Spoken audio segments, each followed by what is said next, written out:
दोस्तों, कभी कभी भगवान खुद नहीं आते, वे किसी इंसान के रूप में हमारी जिंदगी में उतर आते हैं। नमस्कार मित्रों, मैं हूं आपकी दोस्त संतोष मालविया और आप सुन रहे हैं कहानियों की दुनिया, कभी प्रेरणा कभी भावना।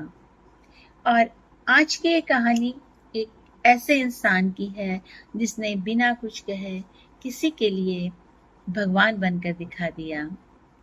तो चलिए सुनते हैं आज की कहानी। ठंडी ठंडी हवा चल रही थी।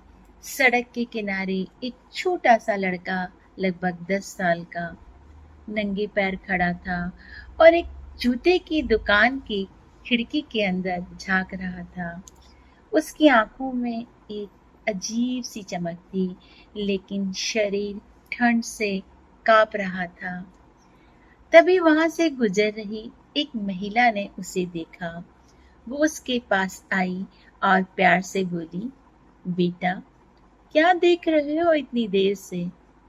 लड़के ने मासूमियत से जवाब दिया, मैं भगवान से जूते मांग रहा हूँ।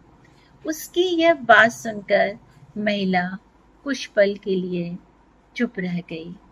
फिर उसने धीरे से उसका हाथ पकड़ा और उसे दुकान के अंदर ले गई। दुकानदार से उसने कुछ मोजे मंगवाए और फिर एक कोने में बैठकर अपने हाथों से उस बच्चे के ठंडे और गंदे पैरों को साफ किया, पानी से धोया, तौलिए से पोंछा, फिर बड़े प्यार से उसे मोजे पहनाए। फिर उसके लिए एक जोड़ी नए जूते खरीद दिए। बाकी मोजे भी उसके हाथ में देते हुए उसके सिर पर हाथ फेर कर बोली, अब तो अच्छा लग रहा है ना बेटा? लड़की की आंखें भर आई। वो कुछ पल उसे देखता रहा, फिर धीरे से उसका हाथ पकड़कर बोला, क्या आप भगवान की पत्नी हैं? ये सुनते ही महिला के चेहरे पर एक हल्की सी मुस्कान आ गई और उसकी आंखें नम हो गईं। दोस्तों, हम सब भगवान को ढूंढते हैं, लेकिन शायद भगवान चाहते हैं कि हम किसी और के लिए भगवान बन जाएं। किसी की छोटी सी मदद किसी की बड़ी जरूरत बन सकती है। आपकी दी हुई एक मुस्कान किसी के जीवन के लिए सबसे बड़ी खुशी बन सकती है।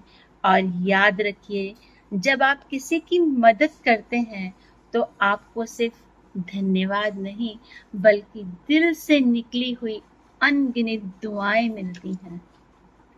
दोस्तों, इस दुनिया में चमत्कार आज भी होते हैं, बस फर्क इतना है कि अब भगवान इंसानों के रूप में आते हैं। तो मित्रों, अगर ये कहानी आपके दिल को छू गई हो या आपकी रूह तक कोई सरसराहट पहुंची हो, तो कृपया इसे लाइक करें, शेयर करें और चैनल को सब्सक्राइब करें। मैं फिर लौटूंगी कहानियों की दुनिया में, कभी प्रेरणा बनकर तो कभी भावना बनकर। धन्यवाद।